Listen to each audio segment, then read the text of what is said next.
वायदा कारोबार की महीने की एक्सपायरी के ठीक एक दिन पहले दुनिया भर के बाजारों से आज फिर से है मजबूती के संकेत। गैप से खुलने के बाद क्या बाजार अपनी बढ़त को बनाकर रख पाएंगे या फिर पिछले 3 दिनों की तरह ही ओपनिंग और क्लोजिंग में दिखेगा जमीन आसमान का अंतर? कैसा रहेगा आज का सेशन, क्या करें आप, इस पर रहेगा खास फोकस। स्वागत है आप सबका शेयर बाजार लाइव में। नमस्कार, मैं हूं अनिल सिंघवी और नमस्कार, मैं हूं दीपांशु भंडारी। एक बार फिर ग्लोबल संकेत है मजबूत। एक्सपायरी से एक दिन पहले भारतीय बाजारों की चाल कैसी रहेगी, आइए जानते हैं अनिल जी के साथ। सर बताएं, आज के ट्रिगर्स क्या कह रहे हैं? दीप, आज के ट्रिगर्स में अगर आप देखें तो दुनिया भर के बाजारों से संकेत अच्छे आते हुए दिख रहे हैं और अच्छे नहीं, काफ़ी अच्छे कहे जाने चाहिए। खासतौर से इस लिहाज से कि आप देखिए अमेरिकी बाजारों में एक अच्छा सेशन देखने को मिला है, जहां डाउ मजबूती के साथ बंद होने में कामयाब रहा, नेस्डेक नए रिकॉर्ड पर पहुंचा है और S&P 500 अपने पुराने रिकॉर्ड से मुश्किल से 2-4 पॉइंट पीछे रहा है। यानी कि लगभग रिकॉर्ड लेवल के आसपास बाजार पहुंचते हुए दिखे और ये एक अच्छा संकेत आपके लिए ग्लोबल मार्केट से आता हुआ दिख रहा है, इसमें कोई डाउट नहीं। तो ग्लोबल मार्केट के संकेत आपके लिए बढ़िया माने जाएंगे, इससे बढ़िया संकेतों की आप उम्मीद नहीं कर सकते। तो ये एक सबसे पहला आपके लिए बड़ा ट्रिगर है। इंडिया पोस्ट का आईपीओ आज खुलने जा पेस्टिसाइड्स का आईपीओ आज खुलने जा रहा है, माफ कीजिएगा, इंडिया पेस्टिसाइड। इस आईपीओ का भी पूरा विश्लेषण करेंगे थोड़ी देर में। NMDC और BL के नतीजे आ चुके, कल बाजार बंद होने के बाद अच्छे नतीजे दिख रहे हैं। इनके बाद इन दोनों स्टॉक्स का एक्शन आज होगा। सुबह 11 बजे कैबिनेट की अहम बैठक भी है, उस पर भी हमें रखनी है नजर। तो ये सारे ट्रिगर्स हैं जिन पर हमें करना है फोकस दीप आज के सेशन में। बिल्कुल सर, तो ढेरों ट्रिगर्स हैं आज के लिए और नया आईपीओ भी खुल रहा है। थोड़ी देर में सर इस पर आपकी राय भी जानना चाहूंगा, पर सबसे पहले ये जो थोड़ा मार्केट का एक्शन 2-3 दिनों का हो रहा है, इसको समझाएं सर, क्योंकि हम देख रहे हैं कि रोज जिस तरह के ग्लोबल संकेत होते हैं उस पर भारतीय बाजार रिएक्ट करते हैं, गैप अप या गैप डाउन होता है, बट जो क्लोजिंग होती है वो एकदम ऑपोजिट डायरेक्शन में होती है। ये क्या चल रहा है सर, क्या समझे इसको कि जिस तरह से ओपनिंग होती है क्लोजिंग ऑपोजिट डायरेक्शन में होती हुई है, ये क्या कह रहा है बाजार? दीप देखिए, 2 चीजें हैं। पहला, अब तक की एक तरफा तेजी आपने देखी है। लिटरली आप देखिए 14,500 के बाद बाजार नॉन स्टॉप चला है और 14,800 से लेकर 15,900 की रेंज तक तो किसी तरह का कोई 100-150 पॉइंट का भी करेक्शन निफ्टी में ढंग ढंग का नहीं आया। और जो 2-3 करेक्शन मिले वो सिर्फ इंट्राडे करेक्शन मिले। तो पहली बार आपको 2 दिनों का करेक्शन मिला है लाइफ टाइम हाई 16,000 के बेहद करीब पहुंचने के बाद। ऐसा क्यों हो रहा है, इसके 2-3 कारण है, समझिए। पहली चीज, 16,000 अपने आप में एक बड़ा मनोवैज्ञानिक स्तर लगता है कि बड़ा लेवल है ना, राउंड फिगर में बड़ा लेवल, तो उसके आप नजदीक पहुंच चुके हैं। नॉन स्टॉप आपको 1400 पॉइंट का एक रनअप देखने को मिला है बिना करेक्शन के, दूसरा।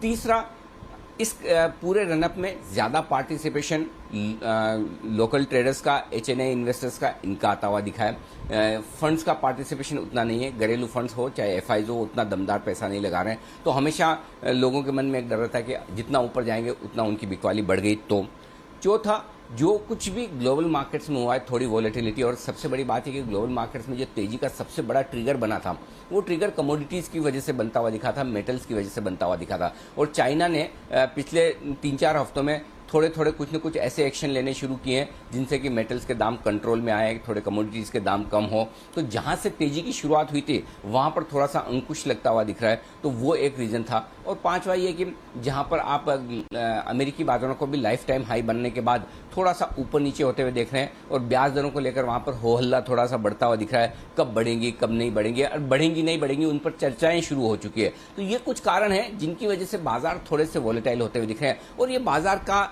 काम करने का एक तरीका है, कुछ समय तक बहुत वॉलेटाइल रहेंगे, फिर लगेगा नहीं इतनी उतार चढ़ाव ठीक नहीं है, थोड़ा शांत हो जाएंगे। कुछ समय तक शांत रहेंगे, फिर देखेंगे कि अरे इसमें तो कुछ मजा नहीं है, लाइफ में कुछ किक चाहिए, थोड़ी वॉलेटिलिटी आएगी। तो ये वॉलेटिलिटी और शांत ट्रेड करने की जो बाजार की एक फितरत है, जो बाजार का एक तरीका है, वो हमेशा रहता है। तो हम एक तरफा ट्रेड से थोड़े वॉलेटाइल ट्रेड की तरफ आए हैं, लेकिन इसका मतलब ये नहीं कि वोलेटाइल ट्रेड हमेशा एक तरफा मूव, चाहे वो तेजी की तरफ हो या मंदी की तरफ हो, एक तरफा मूव होने के बाद बाजार जब वोलेटाइल होते हैं, वोलेटाइल होने के बाद बाजार अपनी राह पकड़ते हैं, चाहे तेजी की तरफ पकड़े वापस, चाहे मंदी की तरफ। तो ये उतार चढ़ाव वाले जो मामले हैं वो एक तरफा ट्रेड के बाद और एक पर्टिकुलर लेवल पर आने के बाद दोनों तरफ के ट्रेडर्स का कॉन्फिडेंस बढ़ता है। फॉर एग्जाम्पल, तेजी का मार्केट है, आप 16,000 के नजदीक पहुंचे, तो जिन लोगों को प्रॉफिट बुक करना है, चाहे वो तेजी करने वाले ट्रेडर्स ही हो या जो FIs या फंड्स लगातार बेच रहे हैं, उन्हें लगेगा कि 16,000 के आसपास तो बहुत बढ़िया प्रॉफिट बुक करने की जगह है, तो नेचुरली वो एग्रेसिवली ट्रेड करेंगे। जिन लोगों का व्यू तेजी का बना हुआ है, जो तेजी में पैसा बना रहे हैं, वो अब भी खरीदना चाहते हैं, तो वो स्ट्रांगली खरीदना चाहते हैं। तो short term view, medium term view, long short view, ये सारे जब एक साथ आकर एग्रेसिवली मिलते हैं तो आपको बाजार में इस तरह की उतार चढ़ाव देखने को मिलती है। तो मेरा पॉइंट सिंपल है, इस तरह के उतार चढ़ाव का मेरे पास तो एक ही फॉर्मूला है, और वो ये कि आपको हमें ये पता होना चाहिए कि हमारा स्टॉप लॉस कहाँ है। जब तक उन अहम लेवल के ऊपर बाजार ट्रेड करता हुआ दिखे, वो लेवल्स ना टूटे, तब तक डरने घबराने की जरूरत नहीं। पिछले 2 हफ्तों से दीप में एक ही लेवल की बात लगातार कह रहा हूँ, जब तक 15,575 के नीचे निफ्टी बंद नहीं होता तब तक बिल्कुल भी मत डरिए, तब तक बिल्कुल भी मत घबराइए। और आप देखिए 2 बार शुक्रवार को और सोमवार को बाजार 15,575 के नीचे गया, काफी वक्त बिताया, ऐसा नहीं कि टच एंड गो गया और आ गया वापस, काफी वक्त बिताया, 15,450 तक भी हम लुढ़के हैं, लेकिन उसके बावजूद क्लोजिंग नहीं हुई है। तो ये कुछ एक इंपॉर्टेंस है लेवल्स की, जिस पर हमको ध्यान में रखना है। और मुझे मेरा अब भी स्टैंड वही है, जब तक हम 15,575 के ऊपर बंद हो रहे हैं तब तक 100% आप तेजी के मूड माहौल में, वोलेटिलिटी रहेगी और उस वोलेटिलिटी को ट्रेड करना भी आपको आना चाहिए। 2 ही तरीके हैं, या तो कॉन्ट्रा ट्रेड करें, इंपॉर्टेंट रुकावट वाले लेवल पर आने पर वहां पर प्रॉफिट बुक करें, बेचें, नीचे का इंतजार करें, फिर से खरीद लें। और अगर वो नहीं कर सकते ना, आप एक तरफा ट्रेड करना जानते हैं, तो आराम से नीचे के लेवल पर आने दें और नीचे के लेवल पर जैसे आ जाए वहां पर आप खरीदारी करें, ये ज़्यादा बढ़िया होगा आपके लिए। तो दोनों तरफ के आप ट्रेड कर सकते हैं, जैसा आपका ट्रेडिंग स्किल है उस लिहाज से। और ये वोलेटाइल ट्रेड थोड़ा सा वक्त और रहने की तैयारी में, मेरे ख्याल से हफ्ता भर ये और अगला हफ्ता आपको इस तरह के ट्रेड्स और देखने को मिल सकते हैं। जी दी। चलिए, तो बाजार की वॉलेटिलिटी जरूर आ सकती है सर, और आज एक्सपायरी से भी पहले का एक दिन है, तो डेफिनेटली जैसे सर कह रहे हैं थोड़ी वॉलेटिलिटी आज आप एक्सपेक्ट करके चलिए। चलिए सर, फिर आज के थोड़े संकेत समझ लेते हैं, फिर बाजार के एक्शन पर भी चर्चा करते हैं। बताएं आज के संकेत क्या कह रहे हैं आपको? दीप, आज के संकेतों में ग्लोबल संकेत आप ये लेकर चलें कि पॉजिटिव साइड पर हैं आपके लिए, और बाकी संकेतों में एफआईज के संकेत नेगेटिव हैं, घरेलू फंड्स के संकेत न्यूट्रल हैं, वायदा कारोबार के संकेत आज फॉर ए चेंज पॉजिटिव बनकर आए। ये एक अच्छा संकेत आपके लिए है कि वायदा कारोबार के संकेत अब आज पॉजिटिव होते हुए दिख रहे हैं, और मुझे लगता है कि ये एक बढ़िया संकेत मिलता हुआ दिख रहा है। सेंटीमेंट और ट्रेंड पॉजिटिव आपके लिए बनकर आता हुआ दिख रहा है। तो ये कुछ एक संकेत हैं आपके लिए जिन पर आपको करना है फोकस। तो ओवरऑल संकेत पॉजिटिव साइड पर ज़्यादा आपको नजर आएंगे ये आपके लिए। अब आइए जो आज की रेंज है उस पर फोकस कर लीजिए। 15,700 15,750 दिन के लिए सपोर्ट रेंज के तौर पर काम करेगा। इसके नीचे जाने की संभावना कम है, फिर भी एक एक्सपायरी के एक दिन पहले का ट्रेड है। 15,575 15,650 ये आपका स्ट्रॉन्ग बाय जोन बनकर आएगा। ऊपर की तरफ 15,800 15,825 ये हल्की रुकावट का लेवल है, रुकावट का तो नहीं कहूंगा, ये शुरुआत करने का लेवल है, वहां पर हम खुलेंगे। उसके बाद 15,875 से 15,925 की रेंज निकल कर आती है, जहां तक निफ्टी जाने की कोशिश कर सकता है। इस पर आपको फोकस करना है। अब आइए बैंक निफ्टी 34,400 और 34,600 ये आपके लिए बैंक निफ्टी पर लेवल वो होगा जहां पर आपको फोकस करना है, और उसके नीचे वैसे जाने की संभावना कम है, नहीं के बराबर है, फिर भी 33,950 34,150 ये अगला सपोर्ट जोन होगा बैंक निफ्टी के लिए, जिस पर फोकस करना है। बैंक निफ्टी का 34,400 34,600 पहला सपोर्ट जोन है। ऊपर की तरफ 34,950 35,050 इस रेंज पर फोकस कीजिए। यहां पर हल्की रुकावट का लेवल नजर आता है, इसे पार करके बैंक निफ्टी टिका तो 35,250 से 35,375 वो रेंज है जहां पर आपको प्रॉफिट बुकिंग भी होती दिखेगी और शॉर्ट पोजीशन बनाने के भी मौके होंगे आपके लिए। जी जी,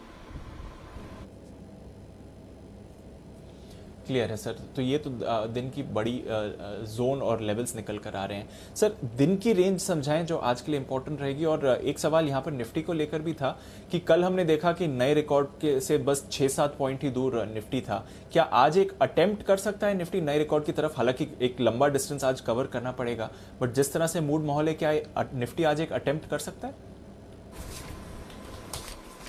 पॉसिबल है दीप, ऐसा बाजार का मूड माहौल तो सेट है, ऐसा कोई दिक्कत वाली बात नहीं कि जिसकी वजह से ये लगे कि बाजार कमजोर है और उन लेवल के आसपास जा सकता है। सबसे बढ़िया बात आज बाजार के लिए जो है वो मैं आपको वायदा कारोबार के डेटा में बताऊंगा कि पुट कॉल रेशियो किस तरह से बाजार में हल्का है और किस तरह से बाजार में लॉन्ग्स ज्यादा नहीं है, शॉर्ट्स अब भी हैं जो कवर होने को तैयार है। तो उस लिहाज से मुझे लगता है कि एक अटेम्प्ट तो हो सकता है लाइफ टाइम हाई का आज और कल के बीच में, और आज और कल के बीच में अगर थोड़ा भी ग्लोबल मूड माहौल सुधर जाए तो कोई बड़ी बात नहीं, हमने सिर्फ 15,900 को पार करें, बल्कि इस बात की भी पूरी संभावना है कि हम 16,000 की तरफ भी बढ़ जाएं, 16,000 के दर्शन भी आपको आज कल में ही हो जाए तो कोई बहुत बड़ी बात नहीं है। और लाइफ टाइम हाई बनाने की पूरी संभावना है। सेंसेक्स तो ऑलरेडी बना भी चुका है दीप, 53,000 के पार कल पहली बार निकला है, और निफ्टी भी अगर आज फिर से 15,901 के लेवल को पार कर ले तो बड़ी बात नहीं। हाँ, 150 पॉइंट दूर है, 1% के आसपास की तेजी है। डाउ फ्यूचर्स ऑलरेडी मजबूत होना शुरू कर चुके हैं, तो कौन सी बड़ी बात है हम 15,900 के आसपास पहुंच जाए। और आंकड़ों के हिसाब से भले ऐसे देखा जाए तो कल भी आपने लाइफ टाइम हाई बनाया ही है,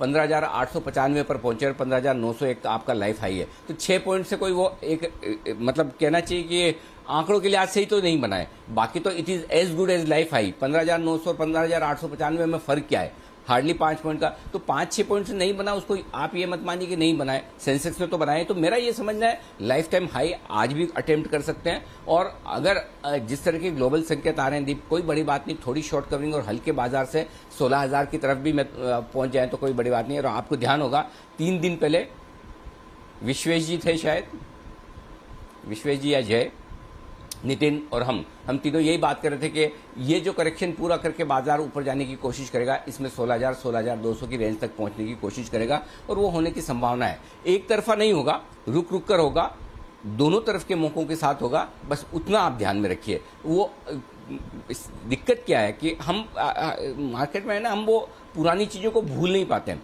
और इसमें पुरानी चीजों में क्या है दीप, सबको तेजी तो चाहिए लेकिन भाव मार्च 2020 के चाहिए, सबको तेजी तो चाहिए जून के महीने में भी, लेकिन मूव चाहिए अप्रैल और मई के महीने का एक तरफा वाला।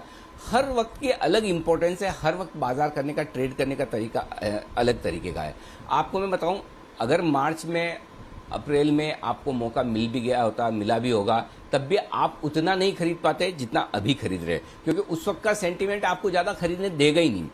अप्रैल मई में भी आप उतना नहीं खरीद पाए, क्योंकि जब तक आप मूड में आए तब तक मार्केट अलग लेवल पर होता है। तो हर एक वक्त को उस वक्त के हिसाब से ट्रेड कीजिए। ये वक्त वो आसानी से आज कुछ भी खरीदें, कल 5% 10% ऊपर मिलेगा, वो वक्त जा चुका है। 9:15 खरीदिए, 3:30 बजे ऊपर ही मिलेगा, वो वक्त जा चुका है। अब आपको सोच समझ कर सही लेवल पर एंट्री करनी, चाहे वो स्टॉक्स हो चाहे इंडेक्स हो, और वहां से आप पैसा अब भी बना सकते हैं। तो एक तरफा ट्रेड, भारी भरकम ट्रेड का समय गया है।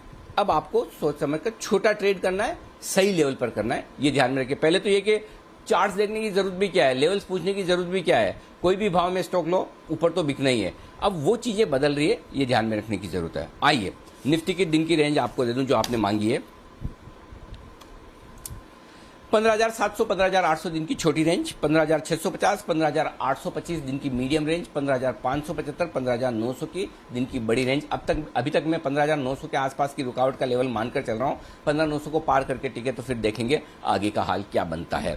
बैंक निफ्टी 34,600 34,950 दिन की छोटी रेंज, 34,400 35,150 दिन की मीडियम रेंज होगी बैंक निफ्टी के लिए। और बैंक निफ्टी के लिए नीचे का लेवल 34,150 अनलाइकली है, लेकिन फिर भी एक आपको ध्यान में रखना जरूरी है। ऊपर की तरफ 35,300 के आसपास का लेवल है जहां पर प्रॉफिट बुकिंग बिकवाली आती हुई दिखेगी। और कल भी आपको याद होगा दीप, मैं यही कह रहा था कि 35,300 के आसपास आए तो जरूर शॉर्ट कीजिए, रुकिएगा मत, डरिएगा मत। और आज भी यही कह रहा हूं, वहां पर आए तो जरूर शॉर्ट कीजिए। जहां शॉर्ट करना है वहां करना ही है, कोई दिक्कत नहीं है। अच्छे लेवल पर शॉर्ट करेंगे तो आपका पैसा बनेगा ही बनेगा। शॉर्ट भी करिए, लॉन्ग भी करिए, दोनों करिए। जी दीप। क्लियर है सर, दोनों तरफ के मौके हैं, फायदा जरूर उठाना है और लेवल्स को रिस्पेक्ट करना है। अच्छा सर, आप कह रहे थे कि पीसीआर से अच्छे संकेत आ रहे हैं, क्या कह रहे हैं पीसीआर के संकेत? एफआईएस की पोजीशनिंग कैसी है इस समय? पीसीआर के संकेत दीप देखिए, पहले तो एफआईएस की पोजीशनिंग बता दूं, 65 से 70% बढ़कर आई है। इस सीरीज में पहली बार एफआईएस की लॉन्ग पोजीशन बढ़ी है, नहीं तो 89% से जून सीरीज की शुरुआत की थी एफआईएस ने, और पूरी सीरीज के सिर्फ एक दिन पहले अब जाकर लॉन्ग पोजीशन थोड़ी सी मतलब ये 90% से 65% पर आ गए, है ना, वहां से हल्की सी बढ़ी है, ये आप देख सकते हैं। तो थोड़ी सी एफआईएस की तरफ से लॉन्ग पोजीशन बढ़ी है। पुट कॉल रेशियो 1.08 पर है। मंथली एक्सपायरी के ठीक पहले, एक दिन पहले पुट कॉल रेशियो ये ओवरसोल्ड लेवल है, इसमें कोई डाउट नहीं। और सबसे बढ़िया बात दीप इसकी वजह से क्या है, इसकी वजह से सबसे बढ़िया बात है कि मुझे एक कंफर्ट ही आ जाता है कि लोअर लेवल पर आपको खरीदारी आती दिखेगी, और जैसे जैसे बाजार ऊपर जाएंगे शॉर्ट कवरिंग का सहारा और मिलता हुआ दिखेगा। तो आज के लिए लॉन्ग ट्रेडर्स को ये कंफर्ट और कॉन्फिडेंस रखना है कि अगर नीचे आ गए तो बिल्कुल भी डरिएगा मत। शॉर्ट सेलर्स तैयार खड़े हैं बाजार को सपोर्ट देने के लिए, शॉर्ट कवरिंग के लिए। तो शॉर्ट कवरिंग का सपोर्ट आपको मिल जाएगा, बिल्कुल निश्चिंत रहिए, इसलिए डरिए घबराइए मत। इसका मतलब ये नहीं कि आपको किसी भी लेवल पर खरीदारी करना है, आपको अच्छे level, entry level, perfect first important level, first support level पर ही घुस जाना है। इंपॉर्टेंट सपोर्ट लेवल का भी इंतजार मत करें, फर्स्ट सपोर्ट लेवल पर ही घुस जाएं, खरीदिए। शॉर्ट कवरिंग का सहारा नीचे लेवल पर मिल जाएगा। पुट कॉल रेशियो ओवरसोल्ड है और ऐसे में आपको सबसे बड़ा कंफर्ट वहां से आता है। तो ये आपके लिए डीप हो गए सारे के सारे रेंज लेवल्स। और इंडिया विक्स 2% घटा है, ठीक है, कोई खास बात नहीं। क्लियर है सर, तो कंफर्ट है पीसीआर की तरफ से, एफआईएस की पोजीशनिंग बढ़कर आई है। देखते हैं आज किस तरह का एक्शन रहेगा। अब पोजीशंस के बारे में बताएं सर, एग्जिस्टिंग पोजीशंस वालों को क्या करना है आज? स्टॉप लॉस में थोड़ा सा बदलाव हुआ है। क्लोजिंग बेसिस का स्टॉप लॉस तो मैं वही पकड़ के बैठा हूं 15,575 का, उसमें कोई बदलाव नहीं है, वही रहेगा। इंट्राडे पोजीशन पे मैंने स्टॉप लॉस थोड़ा ऊपर की तरफ खींचा है और वो होगा 15,675 का। तो आज के लिए इंट्राडे पोजीशन पे 100 पॉइंट नीचे 15,675 पर स्टॉप लॉस रखें, 15,575 का आपका क्लोजिंग बेसिस पर होगा। बैंक निफ्टी इंट्राडे और क्लोजिंग बेसिस पर 34,375 का स्टॉप लॉस रखना चाहिए दोनों ही लिहाज से। अगर इस लेवल के नीचे ट्रेड करना शुरू करे तो फिर आपको बैंक निफ्टी से निकल जाना चाहिए। शॉर्ट पोजीशन अगर आपकी है तो 15,900 का स्टॉप लॉस को मैंने थोड़ा सा ऊपर खींचा है 15,925, और जिनको बहुत ज़्यादा सेफ रखना है फिर भी तो वो 16,000 का भी रख सकते हैं, लेकिन मुझे लगता है कि डिसिप्लिन के तौर पर 15,925 भी ठीक है, यहाँ पर स्टॉप लॉस रख लेना चाहिए। Bank Nifty intraday stop loss छोटा है, वही कल वाला 35,050 का। क्लोजिंग बेसिस पर भी स्टॉप लॉस वही है 35,300 का। तो कल आपका देख लीजिए, क्लोजिंग बेसिस पर बैंक निफ्टी में शॉर्ट का स्टॉप लॉस कल भी ट्रिगर नहीं हुआ, आज भी नहीं होना चाहिए। ये आपके लिए स्टॉप लॉसेस के लेवल हैं जो मैं आपके सामने रख रहा हूँ। अब आइए नई पोजीशंस कैसे बनानी है। निफ्टी खरीदिए 15,675 के स्टॉप लॉस के साथ, 15,800, 825, 900, 875, 900, ये चार टारगेट कल वाले ही सेम, आज भी वही सेम है। जो बेचने की राय जो कल थी वही आज भी है। कल भी आपको कहा था 15,875, 15,900 में बेचिए, वहीं पर टॉप बनाए। आज थोड़ा सा इसको बढ़ा दिया, 15,875 से 15,925 तक बेचिए। अगर गलती से एक बार 900 खुदा दे कर दे तो 15,925 तक भी आप बेच सकते हैं। स्टॉप लॉस आपका 16,000 का रहेगा, वही सेम कल वाला। टारगेट नीचे में 15,825, 800, 775, 750 और 700 तक के टारगेट के लिए बिकवाली करनी चाहिए। निफ्टी में ऊपर आपको 15,900 के करीब दोनों ट्रेड लीजिए, लॉन्ग भी शॉर्ट भी जरूर करना चाहिए। अब आइए बैंक निफ्टी, लॉन्ग पोजीशन बनाइए। स्ट्रिक्ट स्टॉप लॉस है आपका 34,375 का। इसके नीचे अगर ट्रेड करना शुरू करें तो किसी के इन्विटेशन का इंतजार मत कीजिए, अपना स्टॉप लॉस खुद लगाकर ट्रिगर कर लीजिए। डिसिप्लिन के तौर पर करना ही चाहिए, क्योंकि उसके नीचे फिर 300-400 पॉइंट की रिस्क खुल जाती है। 33,900, 34,000 तक का रास्ता खुलता है, इसलिए 34,375 आपका स्ट्रिक्ट स्टॉप लॉस होगा। ऊपर 34,875, 34,975 दो छोटे टारगेट हैं। 35,050, 35,150 दो मीडियम टारगेट हैं। 35,250, 35,300 ये बड़े टारगेट हैं।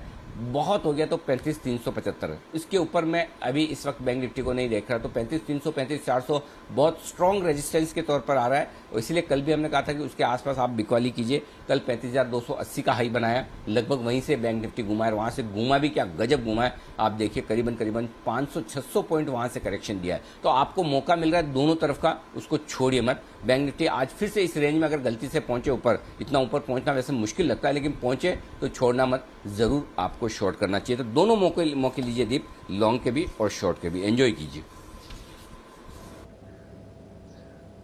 बिल्कुल सर, दोनों तरफ के मौके हैं, फायदा उठाना है, जैसा रोज आप कह ही रहे हैं, और लेवल्स को रिस्पेक्ट करना बहुत जरूरी है इस बाजार में। एफएनओ बैन लिस्ट सर कोई बदलाव नहीं हुआ है। सन टीवी और वोडाफोन आइडिया दोनों बैन में थे, बने हुए हैं एक्सपायरी से एक दिन पहले। ये आपके लिए अपडेट। फंड्स का एक्शन समझाएं सर। कैश में तो एफआईएस बिकवाली कर ही रहे हैं, फ्यूचर्स में खरीदारी का फिगर निकल कर आया, हालांकि स्टॉक फ्यूचर्स में बिकवाली ही थी, कैसे देखें इसे सर? देखिए फंड एक्शन में दीप, देखिए कोई एफआईएस के आंकड़े अच्छे तो है नहीं, 1000 करोड़ की बिकवाली कैश में, 337 करोड़ के स्टॉक फ्यूचर्स बेचे, यानी कि लगभग 1400 करोड़ के आसपास की बिकवाली स्टॉक्स में की है। इंडेक्स में 670 करोड़ की खरीदारी की है, थोड़ी शॉर्ट कवरिंग की है, तो नेट तो बिकवाली है। 6800 करोड़ के ऑप्शंस खरीदे, उससे मुझे कुछ फर्क नहीं पड़ता है एक्सपायरी के वक्त। हाँ, ऑप्शन में एक जरूर अच्छी बात दिख रही दीप, जो बतानी जरूरी है। ऑप्शन में तगड़ी शॉर्ट कवरिंग हुई है। यहाँ पर इंडेक्स ऑप्शन, माफ कीजिएगा, इंडेक्स फ्यूचर्स में जो 670 करोड़ की खरीदारी है उसमें शॉर्ट कवरिंग भी अच्छी हुई है और लॉन्ग पोजीशन भी बनी है। तो इंडेक्स पे थोड़ा सा एफआईज बुलिश हुए हैं, या यूं कहें बुलिश नहीं कहूँगा, पॉजिटिव हुए हैं, इतना आप मानकर चल सकते हैं। तो ये आपके लिए एक अच्छा संकेत ऑप्शंस के लिए, इंडेक्स के लिहाज से एफआईज में। लेकिन स्टॉक्स पर अब भी बेरिश है, इसलिए उनके आंकड़े नेगेटिव साइड पर रखें। घरेलू फंड के न्यूट्रल है, 300 करोड़ की खरीदारी में कोई फर्क नहीं पड़ता है, एक दिन खरीदें, कल खरीदेंगे नहीं खरीदेंगे, और आंकड़ा भी छोटा है तो ठीक है, जो है जैसा है वैसा रहने दीजिए। एफएनओ की तरफ आइए। 15,800 आज का सबसे इंपॉर्टेंट लेवल है। क्यों? 15,800 के पुट पर 29 लाख शेयर हैं, 14 लाख शेयर पुट में कल ही जुड़े हैं, तो 15,800 आपके लिए एक, और उसके नीचे आप जाकर बंद हुए हैं, तो 15,800 के ऊपर टिकना, खुलना, रुकना, ये सबसे ज़्यादा ज़रूरी है तेजी करने वाले ट्रेडर्स के लिए। एक तो इसलिए आज से क्योंकि उन्होंने 15,800 के पुट बेचे हुए हैं, तेजी की हुई है उस लेवल की, और आप वहाँ से बंद हुए हैं 25-30 पॉइंट नीचे। दूसरा जो ज़्यादा इंपॉर्टेंट कारण है किस वजह से 15,800 के ऊपर टिकना ज़रूरी है, वो कारण बहुत इंटरेस्टिंग है दीप। 15,800 के कॉल्स पर 52 लाख शेयर हैं ओपन इंटरेस्ट में, और ये बड़ा ओपन इंटरेस्ट है। और जैसे ही आज आप 15,800 के ऊपर खुलेंगे, 15,850, 875 पर पहुंच जाएंगे, तो आपके लिए फर्स्ट क्लास बढ़िया शॉर्ट कवरिंग का सहारा मिल जाएगा, और तब आपके लिए दिन की सपोर्ट रेंज है वो 15,775, 15,800 पर शिफ्ट हो जाएगी, और वो भी आसानी से नहीं टूटेगी, और आप 15,900 की तरफ से तेजी से बढ़ जाएंगे। 15,850 पे हल्की रुकावट है, 27 लाख शेयर हैं, वो पार करते ही आपको 15,900 के दर्शन हो जाएंगे। तो आज जिस तरह के डेटा बने हैं, जिस तरह का ओवरसोल्ड पुट कॉल रेशियो है, मुझे ऐसा लगता है कि बाजार नया लाइफ टाइम हाई अगर आज ही बना दे तो कोई बहुत बड़ी बात नहीं। तो आज पूरी संभावना है। अब 5-10 पॉइंट ऊपर नीचे में मुझे आप छोड़ दीजिएगा, माफ कर दीजिएगा, अगर 15,880-90 से घूम जाए, या 15,900 के आसपास से घूम जाए, नर्वस 90 का शिकार हो जाए, वो पॉसिबिलिटी है। लेकिन फिर भी ऐसा लग रहा है दिल से कि नहीं, आज एक बार 15,901 को पार तो करेंगे, नया लाइफ हाई बनाएंगे, कोशिश तो पूरी रहेगी उस तरफ बढ़ने, क्योंकि डेटा बड़े सपोर्ट करते हुए दिख रहे हैं। 15,900 पर 58 लाख शेयरों का ओपन इंटरेस्ट है, एक बार वहां पहुंचेंगे भी तो रुकेंगे जरूर, तो वहां पर आपको हल्की प्रॉफिट बुकिंग करनी चाहिए, और फिर फ्रेश खरीदारी आपको तब करनी है जब 15,925 के ऊपर बाजार टिके। तो ये आपके लिए संकेत है। तो वायदा कारोबार के संकेत, जो एक्सेसिव कॉल राइटिंग है, वो एक्सेसिव कॉल राइटिंग आपको साफ तौर पर इशारा कर रही है कि शॉर्ट कवरिंग आएगी, और जरूर आएगी। ये बात हुई निफ्टी की। अब आइए बैंक निफ्टी। बैंक निफ्टी में 35,000 का लेवल, ये इंपॉर्टेंट है। 35,000 के कॉल्स पर हाईएस्ट ओपन इंटरेस्ट है 21 लाख शेयरों का। तो सबसे पहले आपके लिए ये जरूरी कि आप 35,000 के 34,900, 35,100, ये 200 पॉइंट की रेंज बड़ी मुश्किल वाली हो रही है बैंक निफ्टी के लिए, बार बार यहां आकर अटकता है। तो 35,000, 35,100 को पार करके बैंक निफ्टी टिका तो ही शॉर्ट कवरिंग होगी। जितना कॉन्फिडेंस मुझे आज निफ्टी में है उतना बैंक निफ्टी में नहीं है, क्योंकि बैंक निफ्टी में 35,000 के ऊपर टिकना बहुत जरूरी है। वहां 21 लाख शेयरों का हाईएस्ट ओपन इंटरेस्ट है कॉल्स का, और वो टिका तो फिर बैंक निफ्टी में भी शॉर्ट कवरिंग आ सकती है, जो बैंक निफ्टी को 150 से 250 पॉइंट ऊपर 15,250, 15,300 तक ले जा सकती है। नीचे की तरफ सपोर्ट 34,500 पर है 10 लाख शेयरों का। तो 35,000 बैंक निफ्टी के लिए मेक और ब्रेक लेवल है, इस पर नजर रखनी चाहिए। जी दी। ओके, तो ये हैं आपके लिए पूरे के पूरे इंपॉर्टेंट लेवल्स जहां पर आपको रखनी है नजर। वायदा कारोबार के लिहाज से फंड डेटा भी आपके सामने आ गया है, और अनिल जी ने बताया है लेवल्स को रिस्पेक्ट करिए। दोनों तरफ के मौके आपको इस समय बाजार में आते हुए दिख सकेंगे, जहां तक आज के एक्शन का सवाल है। थोड़ा ग्लोबल मार्केट्स भी सुस्त हुए हैं। ऊपरी स्तरों से आप देख रहे हैं एसजीएक्स निफ्टी वापस 15,800 के लेवल पर आया, अभी 60-70 पॉइंट्स ऊपर दिख रहा था। अब आप माफ कीजिएगा, और तेजी पकड़ते हुए दिख रहा है। अब 90 पॉइंट्स ऊपर आपको एसजीएक्स निफ्टी आते हुए दिख रहा है, और डाउ फ्यूचर्स में भी अच्छी तेजी है। 75 पॉइंट्स बढ़कर अब 33,900 के पार आपको डाउ फ्यूचर्स भी जाते हुए दिख रहा है। तो डेज हाई पर आपको इस समय फिलहाल एसजीएक्स निफ्टी और डाउ फ्यूचर्स दोनों ही आते हुए दिख रहे हैं। पर आइए, आज एक स्पेशल ट्रीट है अनिल जी की तरफ से आप सबके लिए। बिगुल बजाते हैं स्टॉक ऑफ द डे का।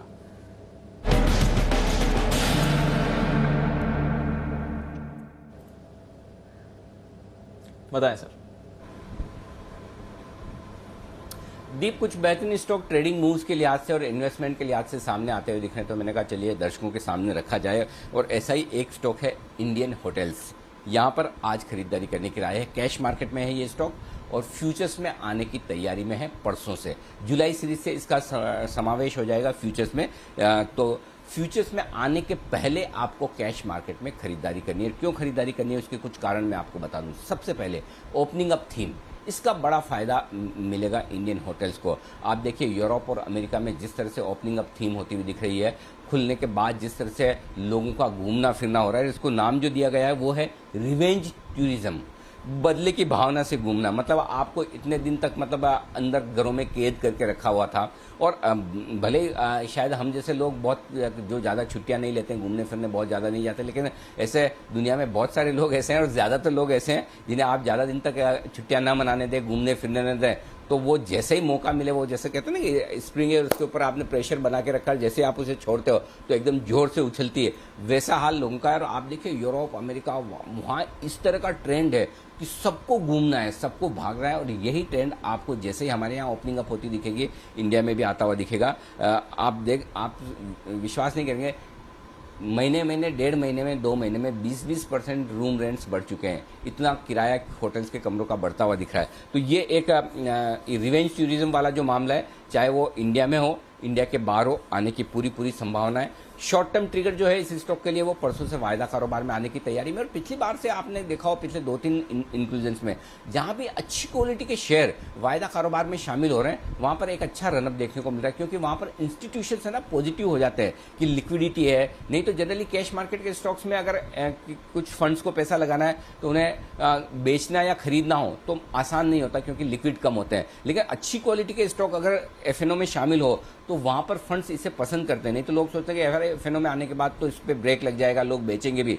बात वो नहीं है, बात लिक्विडिटी की है। जब लिक्विडिटी होती है स्टॉक में तो फंड्स और ज़्यादा अट्रैक्टिव फंड्स को अट्रैक्टिव लगता है ये इस तरह के स्टॉक। तो मुझे लगता है इंडियन होटल शुक्रवार से वायदा कारोबार में शामिल भी हो रहा है। ये एक अच्छा आपके लिए ट्रेडिंग का मौका दे सकता है। टाटा ग्रुप की one of the cheapest valuations पर अवेलेबल ये कंपनी है।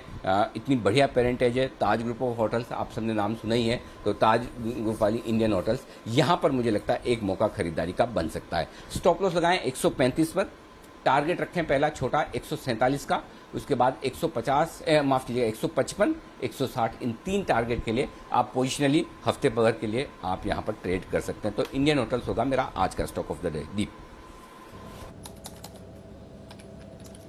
बिल्कुल सर, 2 दिन बाद वायदा कारोबार का हिस्सा बनने वाला है। अच्छे ट्रिगर्स भी हैं फंडामेंटल लिहाज से इस काउंटर के लिए, तो नजर रखिए। इंडियन होटल्स 140 पर खरीदारी की राय है अनिल जी की तरफ से स्टॉक ऑफ द डे में। चलिए सर, इंडियन होटल्स पर तो रखेंगे नजर, पर आज की जो आईपीओ खुल रही है इस पर आपकी राय पहले जानना चाहूंगा। क्या राय देते हैं सर इंडिया पेस्टिसाइड्स की आईपीओ पर? देखिए, कंपनी अच्छी है, इसमें कोई डाउट नहीं है। सबसे पहले तो मैं अपनी राय बता दूं आपको, ताकि उसके बाद आप सुन पाए।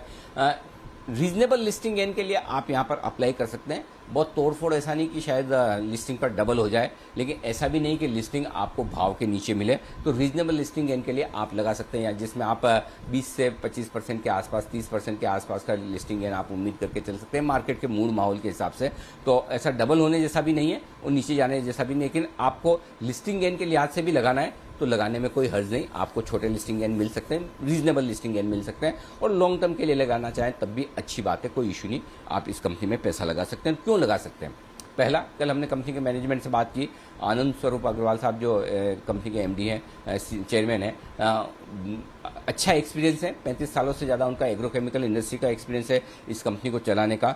सबसे बढ़िया चीज़ मुझे वो लगी। दूसरी चीज़ जो दीप मुझे सबसे बढ़िया लगी इस कंपनी के बारे में, ग्रोथ ओरिएंटेड कंपनी है। पिछले 2 सालों में आप देखिए, वित्त वर्ष 2019 से वित्त वर्ष 2021 में 2 सालों में कंपनी ने अपना रेवेन्यू डबल कर दिया है। जो रेवेन्यू इनका होता था करीबन 350 करोड़ रुपए के आसपास का, वो 650 करोड़ हो गया।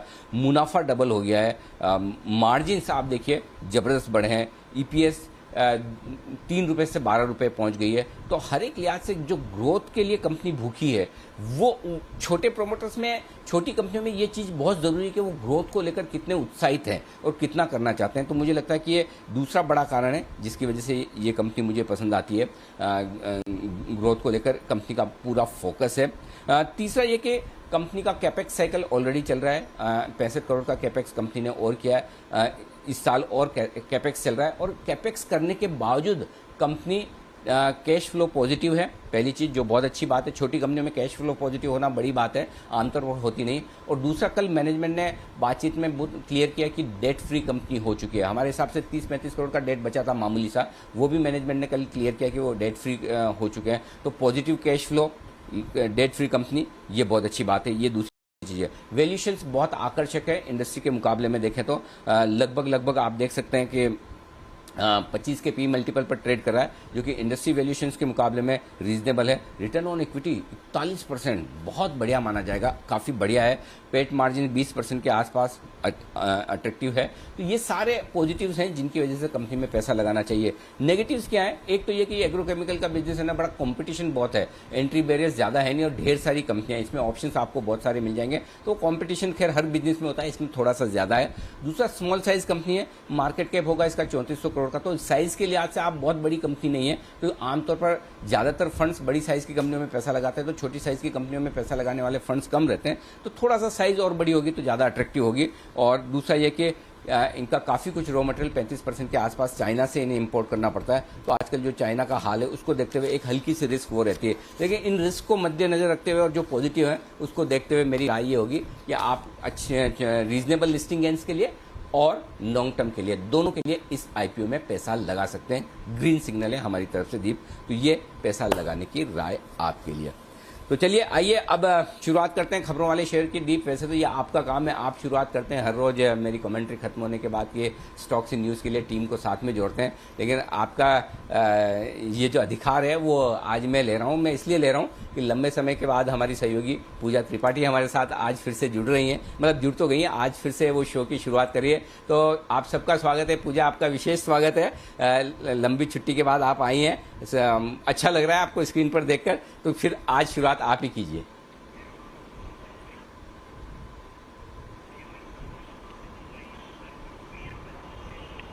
ट्रिगर्स है, अहम ट्रिगर्स है, उनसे शुरुआत कर लेते हैं। आज कैश सेगमेंट के काफी सारे नतीजे आने वाले हैं।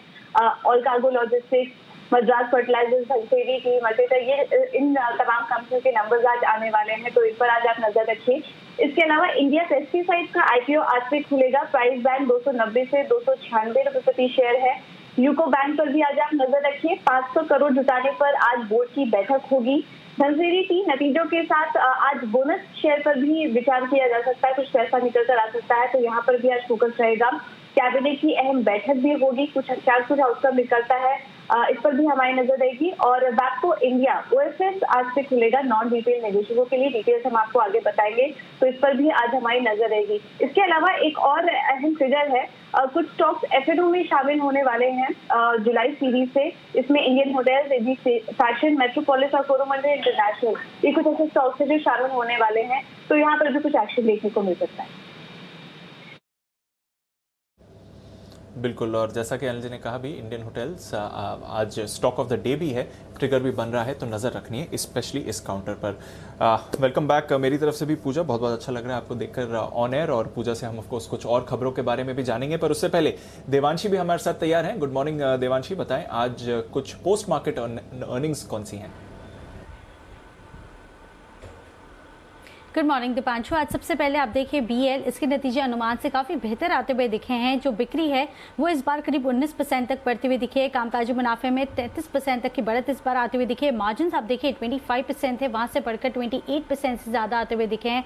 साथ ही जो मुनाफा है वो भी इस बार अनुमान से काफी बेहतर आता हुआ दिखा है। 1050 करोड़ के आसपास का अनुमान था, लेकिन जो मुनाफा आता हुआ दिखा है वो 1350 करोड़ पे आता हुआ दिखा है। 30% तक का जंप इस बार मुनाफे में आता हुआ दिखा है। इसके साथ ही एनएमडीसी अब तक के सबसे शानदार नतीजे एनएमडीसी की तरफ से आते हुए दिखे हैं। जो आय है उसमें 115% तक की बढ़त आती हुई दिखी है। कामकाजी मुनाफा इस बार 185% का जंप हमने देखा है। मार्जिन आप देखिए 46% है, वहां से बढ़कर 62% पर आते हुए दिखे हैं इस बार, जो प्राइसेस बढ़े हैं उसके चलते, और साथ ही जो मुनाफा है वो 8 गुना बढ़ता हुआ दिखा है।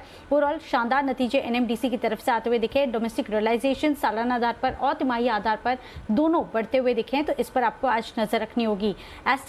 एस्टरडीएम हेल्थ केयर, यहाँ पे कमजोर नतीजे आते हुए दिखे हैं। कुल बिक्री 5% तक बढ़ती हुई दिखी है, लेकिन कामकाजी मुनाफा 20% तक कम होता हुआ दिखा है। मार्जिन 18% से कम होकर 13% के लेवल्स के आसपास आते हुए दिखे हैं। जो मुनाफा है वो भी 20% तक कम होता हुआ दिखा है। इसके साथ ही डॉनियर नंबर्स ओवरऑल इस इंडस्ट्री में स्ट्रॉन्ग आते हुए दिखे हैं। इसके भी नंबर्स काफी ज्यादा शानदार आते हुए दिखे हैं। जो बिक्री है वो 18% तक बढ़ती हुई दिखी है। मुनाफा दुगना होता हुआ दिखा है, 2 करोड़ से बढ़कर 4 करोड़ पे, और मार्जिन आप देखिए 7% से बढ़कर 7.3% पे आते हुए दिखे हैं। जीई पावर मजबूत नतीजे हैं, बिक्री 27% तक बढ़ती हुई दिखी है। मुनाफे में 6% का जंप है, लेकिन कामकाजी मुनाफा जो है वो आप देखिए 18 करोड़ से बढ़कर 57 करोड़ पे आता हुआ दिखा है। मार्जिन में भी शानदार बढ़त होती हुई दिखी है, तो इस स्टॉक पर भी आपको नजर रखनी है। ओके, तो ढेरों नतीजे हैं जहां पर रिएक्शन रहेगा, और वायदा कारोबार से ऑफ कोर्स एनएमडीसी और बीईएल पर नजर है। पर मानसी से भी कुछ और नतीजों के बारे में जानते हैं। गुड मॉर्निंग मानसी, बताइए। आईटीआई लिमिटेड नतीजे मजबूत रहे हैं। कंपनी की बिक्री 94% पर जाते हुए दिखा, मुनाफा जो है 32 करोड़ से 200 करोड़ पर जाता हुआ दिखा है। तो आईटीआई लिमिटेड काफी मजबूत नतीजे। पीएनबी गिल्ड्स मुनाफे से घाटे में आई है कंपनी, जहां कंपनी 99 करोड़ का मुनाफा देख रही थी, अब 14 करोड़ का घाटा कंपनी देख रही है। बिक्री 33% गिरी और मार्जिन जो है 96% से 48% पर जाते हुए दिखे। 3 रुपये प्रति शेयर के फाइनल डिविडेंड का कंपनी ने ऐलान किया है।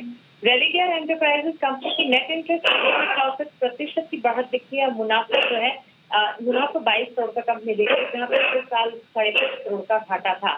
शोभा लिमिटेड कमजोर नतीजे, कंपनी की बिक्री में 40% की गिरावट, मार्जिन 28% से 26% और मुनाफा जो है 64% गिरा है। शोभा लिमिटेड कमजोर नतीजे, और साथ ही सेंट्रल कैपिटल के भी कमजोर नतीजे हैं। कंपनी ने नुकसान 12 करोड़ का देखा और आय में करीब 17% की बढ़त है।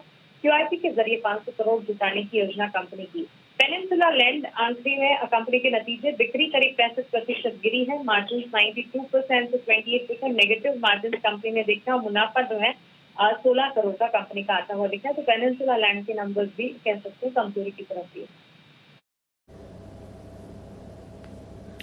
ओके, तो ढेरों नतीजे हैं जहां पर रिएक्शन रहेगा, बट कुछ खबरें भी हैं जो मैं आपको बता देता हूं। वैपको इंडिया, इसका ऑफर फॉर सेल है। आज नॉन रिटेल के लिए खुलेगा ऑफर फॉर सेल, कल रिटेल के लिए खुलेगा। Promoter ZF international UK offer के जरिए हिस्सेदारी बेचने की तैयारी कर रहे हैं। 6.5 लाख शेयर्स बेचने की योजना है, जिसमें 5 लाख शेयर्स का बेस इशू है और 1.5 लाख का ग्रीन शू ऑप्शन होगा। फ्लोर प्राइस 6550 पर शेयर का है, जबकि कल की क्लोजिंग से देखें तो लगभग 6% के डिस्काउंट पर है। यूनाइटेड ब्रूअरीज, यहां पर जी बिजनेस की खबर पर लगी है मुहर। हमने आपको पहले ही एक्सक्लूसिवली बता दिया था कि सेबी हाइनेकेन को हिस्सा बढ़ोतरी के लिए ओपन ऑफर में छूट दे सकती है, और एग्जैक्टली ऐसा ही होते हुए दिखा है। हाइनेकेन को ओपन ऑफर लाने की जरूरत नहीं है। ईडी के पास 16% की हिस्सेदारी पड़ी है, उसमें से 14.99% हाइनेकेन खरीदेगी ब्लॉक डील के जरिए, और कुछ रिपोर्ट्स ये भी कह रही हैं कि शायद ब्लॉक डील आज ही हो सकती है। तो नजर रखनी पड़ेगी यूनाइटेड ब्रूअरीज पर।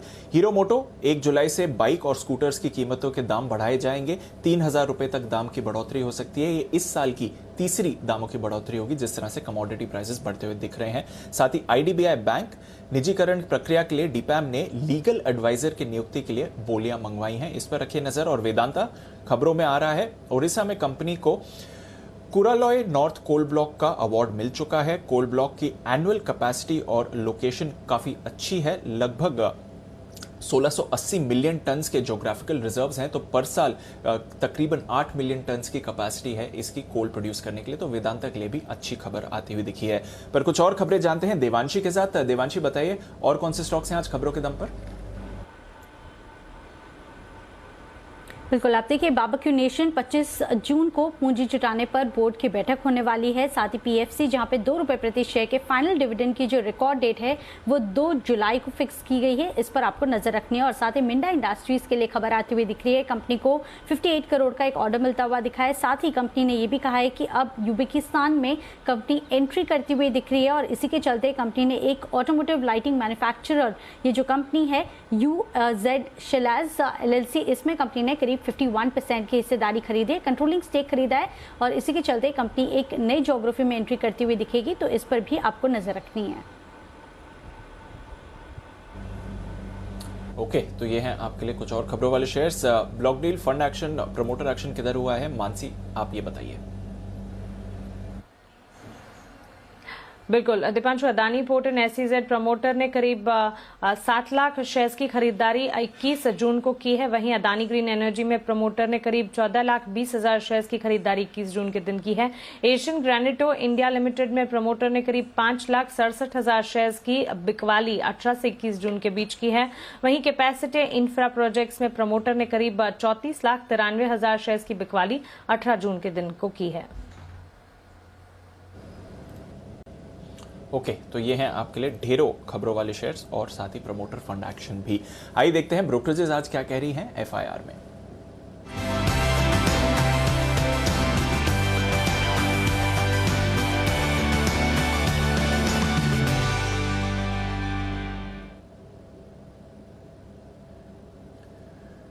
गुड मॉर्निंग आशीष, बताएं आज की रिपोर्ट्स क्या कह रही हैं। Good morning Deepanshu. यूनाइटेड ब्रिवरीज ये स्टॉक लगातार जो है फोकस में बना हुआ है। आज यूबीएस की रिपोर्ट आई है, न्यूट्रल की रेटिंग दी है, 1500 रुपये का लक्ष्य दिया, 1457 की क्लोजिंग है। ये मान रही कि हाइनिकन का जो स्टेक है वो पोटेंशियली बढ़कर करीब 62% के आसपास आ सकता है, तो स्टॉक पर नजर रखेंगे। इसके अलावा रिलायंस इंडस्ट्रीज क्रेडिट स्विस की रिपोर्ट आई है, न्यूट्रल की रेटिंग दी, 1930 रुपये का लक्ष्य दिया है, 2226 जो है कल की क्लोजिंग है। हालांकि जो कमेंट्री आई है वो पॉजिटिव नजर आ रही है। ये कह रहे हैं कि इनका जो एजुकेशन टेक्नोलॉजी प्लेटफॉर्म है इसकी वैल्यूएशन अगर आप देखें तो $3.5 बिलियन के आसपास है, तो वहां पर ग्रोथ के अवसर काफी बढ़िया देखने को मिल रहे हैं। और मान रहे कि अगर 10% भी कैप्चर कर लिया इन्होंने मार्केट तो सिग्निफिकेंट होगा कंपनी के लिए, तो रिलायंस इंडस्ट्रीज पर नजर रखेंगे। ऑयल इंडिया काफी समय के बाद यहाँ पर बुलिश रिपोर्ट आई है, सीएलएससी की खरीदारी किराए को बरकरार रखा है 180 रुपए के लक्ष्य के लिए, 151 जो है कल की क्लोजिंग है। और इन्होंने ईपीएस के अनुमान में करीब 29 से लेकर 38% की बढ़ोतरी की है, लेकिन नोमेरा इस स्टॉक पर ज्यादा बुलिश नजर नहीं आ रहे। न्यूट्रल की रेटिंग दी, 135 का लक्ष्य दिया, 151 जो है कल की क्लोजिंग है। इंडसइंड बैंक सीएलएससी की रिपोर्ट आई है, खरीदारी किराए को बरकरार रखा है, 1325 रुपए के लक्ष्य ले, करीब 1000 रुपए के आसपास की जो है कल की क्लोजिंग है। और ये मान रहे कि जो दूसरी लहर आई है कोरोना वायरस की, इसका कंपनी के कारोबार पर ज्यादा असर देखने को नहीं मिला है। और हालांकि मौजूदा भाव के हिसाब से अगर आप देखें तो वैल्यूएशन इन्हें आकर्षक नजर आ रही है। FY23 forward price to book अगर आप देखें तो केवल 1.5 टाइम्स पर मिल रहा है, यानी स्टॉक अन्य कंपनीज के मुकाबले, अन्य बैंक के मुकाबले अगर आप देखें तो इन्हें आकर्षक नजर आ रहा है। इसके लिए इन्होंने खरीदारी किराए को बरकरार रखा है। डॉक्टर रेड्डीज मॉर्गन स्टैनली की रिपोर्ट आई है, ओवरवेट की रेटिंग को बरकरार रखा है, 5,860 रुपए के लक्ष्य के लिए, 5,307 जो है कल की क्लोजिंग है। और अंत में एक इंटरेस्टिंग रिपोर्ट आई है जी एंटरटेनमेंट और सन टीवी पर, सीएलएससी की रिपोर्ट है। रिपोर्ट बताऊं इससे पहले एक स्टैंडर्ड डिस्क्लेमर कि जो चैनल आप देख रहे हैं और जी एंटरटेनमेंट एक ही ग्रुप की कंपनीज है। जो कंपनी पर रिपोर्ट्स आई वो काफ़ी इंटरेस्टिंग नजर आ रही है। यहाँ पर देखिए सन टीवी पर इन्होंने खरीदारी की राय को बरकरार रखा है, 550 रुपये का रखते हैं, 551 जो है कल की क्लोजिंग है। वहीं जी एंटरटेनमेंट को इस सेक्टर में अपनी टॉप पिक बता रहे हैं, 306 रुपये का रख दिया, 218 कल की क्लोजिंग है। मान रहे कि जी एंटरटेनमेंट जो है बेहतर तरीके से प्लेस्ड है इस पूरे सेक्टर में, क्योंकि सन टीवी के मुकाबले इनकी जो एड रेवेन्यूज है करीब 3.5 गुना ज़्यादा है, सब्सक्रिप्शन 2.5 गुना ज़्यादा है। और सन टीवी की वैल्यूएशन अगर आप देखें तो 15% प्रीमियम पर चल रही है, जिसके चलते ये मान रहे कि FY23 के बाद से आप देखें तो जी एंटरटेनमेंट में काफ़ी बढ़िया प्रदर्शन देखने को मिलेगा। तो दोनों स्टॉक्स पर नजर रखेंगे, जी एंटरटेनमेंट और सन टीवी। ओके, तो ये है तमाम रिपोर्ट्स जिन पर आज करिएगा आप फोकस। इन रिपोर्ट्स पर रहेगा पूरा का पूरा एक्शन आज के लिए। आइए एक्शन को बढ़ाते हैं आगे, वक्त है पिक ऑफ द डे का।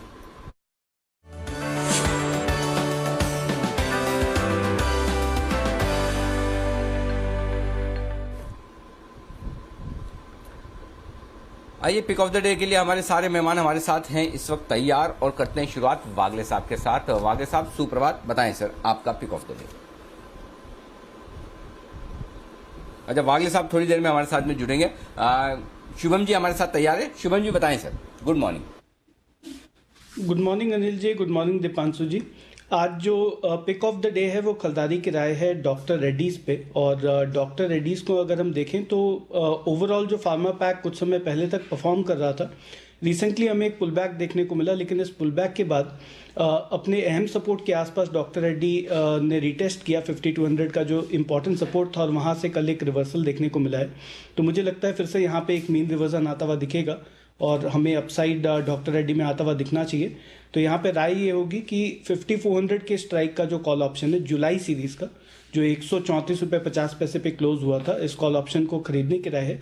यहाँ पे लक्ष्य होगा 165 का और एक स्टॉप लॉस मेंटेन करे 115 पे। तो डॉक्टर रेड्डी पे खरीदारी की राय। कौन सा कॉल ऑप्शन? 5400 का 5400 5400 का कॉल ऑप्शन जुलाई सीरीज का। ठीक बात है। जुलाई सीरीज का अगले महीने का खरीदिए, कल की एक्सपायरी वाला मत ले लीजिए। कल की एक्सपायरी वाला नहीं, अगले महीने का 135 रुपए में मिल रहा है, उस पर करना है आपको ट्रेड। आइए कुणाल जी का करते हैं स्वागत। सर गुड मॉर्निंग, बताइए आपने कौन सा शेयर चुना है आज?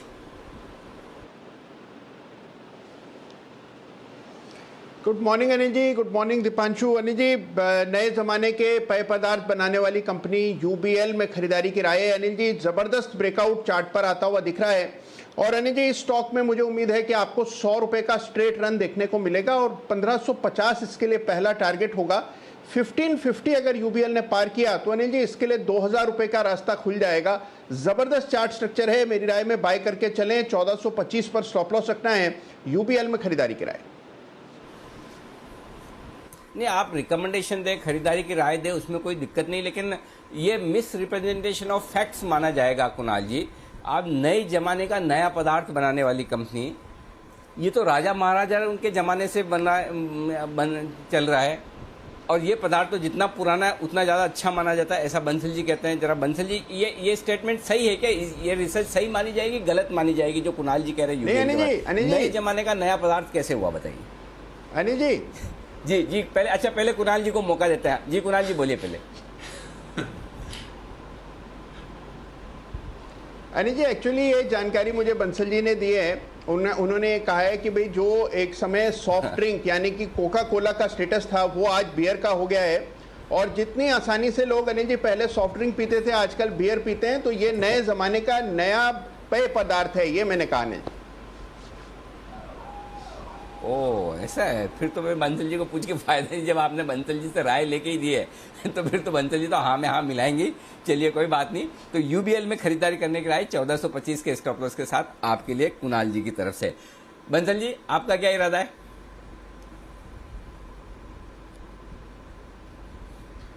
Good morning Anil ji, good morning Deepanshu. Anil ji पहले थोड़ा सा करेक्शन है अनिल जी, कुणाल जी ने बिल्कुल पूरा पहले तो मिस रिप्रेजेंटेशन ऑफ फैक्ट्स करा, उसके बाद अनिल जी मुझे मिसकोट करा। अनिल जी मैंने कभी भी यूबीएल के प्रोडक्ट को कोक पेप्सी से कंपेयर नहीं करा है। रीजन ये अनिल जी, कभी भी मैंने अपने जीवन में ये जो सॉफ्ट ड्रिंक्स हैं इनको अनिल जी कभी टच नहीं करता हूँ। To me these are touch me not, कोई फन नहीं है, बेसिकली एम्प्टी कैलोरीज है, मतलब कि ना बॉडी के लिए अच्छी ना माइंड के लिए अच्छी। तो मैं तो अनिल जी इनसे दूर रहता हूँ। तो कभी भी मैंने तो मैं तो अनिल जी कभी भी जो मेरे को जानता है कभी भी इन प्रोडक्ट्स का कंपैरिजन मैं दूसरे प्रोडक्ट से नहीं कर सकता हूँ। तो पहले तो कुणाल जी ने मिस रिप्रेजेंटेशन ऑफ फैक्ट्स करा है, तो उनमें कोई भारी पेनल्टी लगाई जाए। और अनिल जी दूसरा ये है जो पिक ऑफ द डे है मेरा, वो जो जी बिजनेस का एक स्टॉक था वेंकीज, उससे जुड़ा हुआ स्टॉक है गोदरेज एग्रोवेट स्टॉक है। और ये भी अनिल जी प्रीमियम अंडे बनाता है। बेसिकली अगर आप किसी भी डिपार्टमेंटल स्टोर पे जाएंगे तो दो तरह के एग्स को पाएंगे, एक व्हाइट जो कन्वेंशनल एग्स हैं और एक थोड़े से येलोइश होते हैं, रिच येलो टाइप कलर होता है जो प्रीमियम एग्स हैं, जिसकी बात हमारे वो आशीष कर रहे थे। और जब से आशीष ने बात करनी शुरू करी वेंकीज वहां से मतलब कि भाग गया है, और ना सिर्फ भागा है, उसके बाद अक्रॉस मतलब कि मीडिया, बहुत प्रिंट एंड इलेक्ट्रॉनिक मीडिया, आशीष की कवरेज के बाद वो वेंकीज हर जगह छाया हुआ है। तो मेरा पिक ऑफ द डे है गोदरेज एग्रोवेट, 564 का स्टॉप लॉस, 590 का टारगेट। ओके 590 के टारगेट के लिए गोदरेज एग्रोवेट में करें खरीदारी, ये राय आपके लिए बंसल जी की तरफ से। अविनाश जी गुड मॉर्निंग सर, बताइए आपकी पसंद का शेयर आज के लिए। Good morning Anil ji, good morning Deepanshu. जो शेयर मुझे पसंद है वो डिफेंस स्पेस में है। मैं भारत इलेक्ट्रॉनिक्स की बात कर रहा हूँ।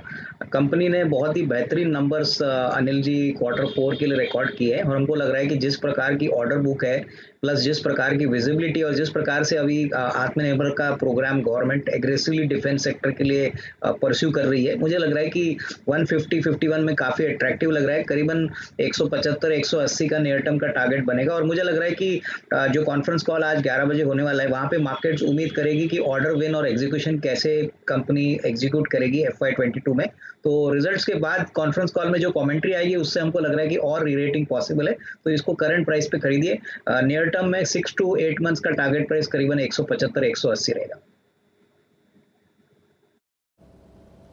ओके, तो 175-180 के टारगेट के लिए खरीदारी करें। भारत इलेक्ट्रॉनिक्स जहां से आए हैं, अच्छे नतीजे, इस पर रहेगा फोकस। अविनाश जी, यूनाइटेड ब्रूअरीज पर आपकी भी राय लेना चाहूंगा। कुणाल जी तो कह रहे हैं चार्ट्स पर शानदार लग रहा है, 1550 के ऊपर गया तो फिर आप 2000 तक के लेवल्स एक्सपेक्ट कर लेते हैं, बट ये जो फाइनली पूरा मामला है, विजय माल्या के पुराने शेयर्स का ईडी के पास जो रखे हुए थे, हाइनेकेन को मिल जाएंगे, ओपन ऑफर लाने की जरूरत नहीं है, हमारी खबर पर मोहर भी लगी है और रिपोर्ट्स कह रही है कि शायद आज ही ये ब्लॉक डील भी हो सकती है। अब फंडामेंटल राय क्या बनेगी सर यूनाइटेड ब्रूअरीज पर? दीपांशु, मुझे लग रहा है बहुत ही पॉजिटिव न्यूज़ है, क्योंकि फंडामेंटली हम समझते हैं कि बियर मार्केट में यूबीएल का जो मार्केट शेयर है प्लस प्रोडक्ट पोजीशनिंग है वो बहुत ही स्ट्रांग है और इसमें कोई दो राय नहीं है कि हेनिकन की बियर जो है वो एक मास मार्केट बियर हो गई है, काफ़ी प्रीमियम प्राइसिंग भी मिलती है। मोस्ट इंपॉर्टेंटली ये जो हेनिकन का स्टेक बढ़ता है, इससे स्टॉक में एक सप्लाई साइड प्रेशर आएगा नहीं और सबसे बड़ी बात यहाँ पे सिग्निफिकेंट रीरेटिंग आएगी, क्योंकि मार्केट्स इस डेवलपमेंट को बहुत पॉजिटिवली लेंगे। मुझे भी लग रहा है कि कम से कम 1650-1700 का नियर टर्म का टारगेट बन सकता है और करंटली डेफिनेटली जिस प्रकार के हेडविंड्स अभी है, काफ़ी दूसरे जो लिकर कंपनीज है उन्होंने बहुत ही शानदार नंबर डिक्लेयर किए, तो आने वाले क्वार्टर्स में हमको लग रहा है कि यहाँ पे नंबर्स भी अच्छे आएंगे और ये डेवलपमेंट स्टॉक को अच्छी तरह से और रीरेट करेगा। ओके, तो री रेटिंग के लिए तैयार है काउंटर, नजर रखिए। तकरीबन 5800 करोड़ की ये डील हो सकती है अगर आप करंट प्राइस के आसपास का अनुमान लगाएं, जो आज शायद शेयर्स एक्सचेंज होते हुए दिख सकते हैं। आइए कुछ और स्टॉक्स जहां पर रखनी है नजर, ढेरों स्टॉक्स हैं जो आज नतीजों पर रिएक्ट करते हुए दिखेंगे, आइए उन पर ही एक बार फोकस कर लेते हैं। Aster DM health care, Bansal ji इसकी चार्ट पर राय दें। कमजोर नतीजे आते हुए दिखे, आय में गिरावट है, कामकाजी तौर पर भी कमजोरी दिखी, मुनाफा भी 20% गिरकर आया है। एस्टर डीएम की चार्ट क्या कहती है सर?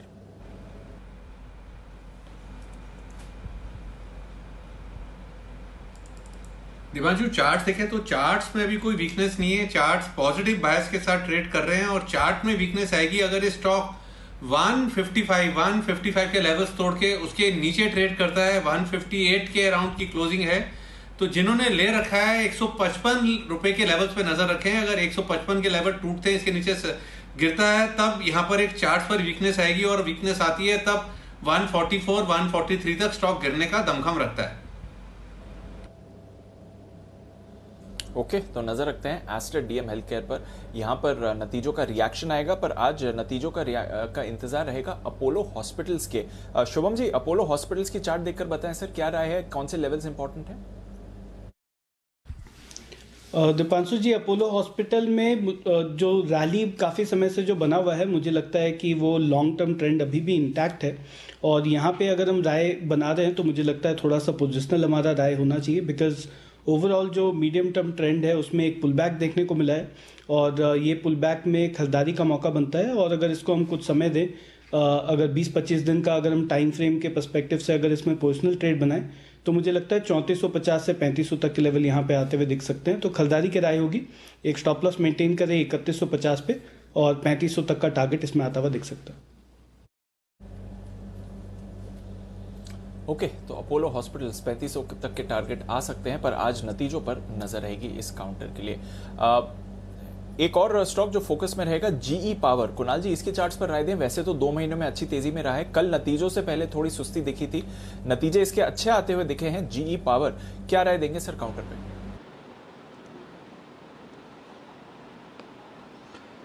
देखिए, चार्ट अच्छा है दीपांशु, बहुत समय से स्टॉक नहीं चला, निचले स्तरों पर एक बेस बिल्डिंग हुई है जिसमें कई हफ्तों का समय लगा है और उसके बाद अब मुझे लगता है कि ब्रेकआउट के लिए बिल्कुल तैयार है। ये ब्रेकआउट आएगा जब ये स्टॉक 360 रुपए के लेवल्स को पार करेगा। 352 रुपए की बंदी है कल की, तो 360 के ऊपर निकल जाए, एक डिसाइसिव क्लोज दे, तो मुझे लगता है कि यहाँ पर आपको एक 450 रुपए तक की रैली देखने को मिलेगी।